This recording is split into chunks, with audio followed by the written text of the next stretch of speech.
Good morning, Ian Crouch with your 8:30 Hunter News update. Police are reviewing CCTV footage as the hunt continues for a bandit who held up the Henny Penny fast food store in Wallsend at gunpoint. The man entered the Cowper Street outlet just on closing time at 8:30 last night, armed with a shortened firearm, and demanded money from the two female staff, who were the only people in the store at the time. He was handed a small amount of cash before running off.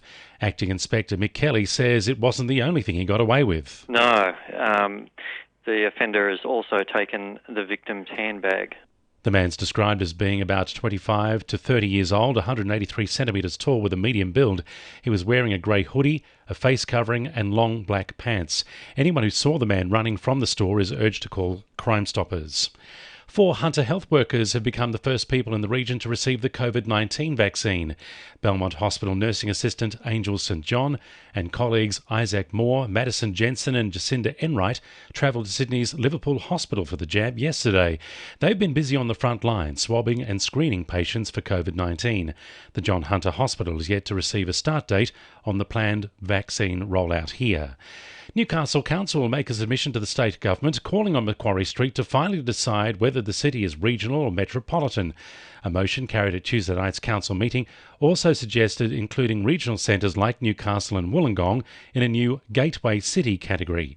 Deputy Lord Mayor Declan Clausen says Newcastle's economic importance deserves to be recognised. The motion is trying to hopefully win another argument with the state government about ensuring that there is a consistent labelling and methodology for cities like Newcastle so that we don't miss out on funds in future. The very best thing that could happen for the city is for us to be consistently classed in one category or the other instead of at the moment the inconsistent approach that means that we constantly miss out.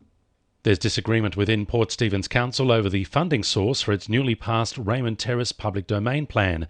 Councillor Giacomo Arnott proposed a $5 million commitment to the plan, saying the same was done for Nelson Bay. $5 million loan was passed for the Nelson Bay public domain plan. A similar motion was put up last night for $5 million for the Raymond Terrace public domain plan, which wasn't even seconded, and really shows the priorities of this council. But Mayor Ryan Palmer says council already has funds for the Raymond Terrace plan, while the Nelson Bay commitment relies on parking revenue. Raymond Terrace's public domain plan is funded. At the previous council meeting, there is a commitment for multi-million dollars worth of funds towards the public domain plan from grant funding and council funding. Hunter Public Schools who've applied for renewal projects to improve facilities will soon see tradies turning up to begin work.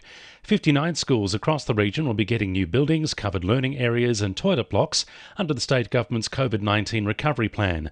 More than $12 million of the $120 million regional renewal program is being spent in the region, with projects due for completion over the next 18 months. Briefly, buses are replacing the XPT over the next couple of days after a freight train derailed near Coffs Harbour overnight. 2NURFM Sport. Newcastle Knights recruit Dominic Young has declared he's determined to prove himself ready to line up for the club when the NRL season kicks off in 2 weeks. The 19-year-old was lured to the club from the English Premier League after declining an offer from the Melbourne Storm. Young says he's looking forward to gaining experience and improving himself. I just wanted to improve as much as I could and test myself. I know obviously the NRL's the best competition. I thought getting out there as young as possible was only going to help me in the long run, so I just wanted to come out here and just really improve. Former Hunters junior Ben Simmons has been selected for the NBA All-Star game for the 3rd year in a row. The 24-year-old Australian has starred for the Philadelphia 76ers since his debut in the league in 2017. Simmons helped his club overcome the Toronto Raptors yesterday, scoring 15 points and grabbing 9 rebounds.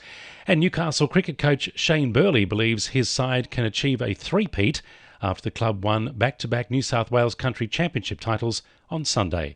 And the winning numbers in Wednesday Lotto are 45, 44, 40, 17, 16 and 29, and the supplementaries are 13 and 21. And now you're up to date with the latest 2NURFM Hunter News.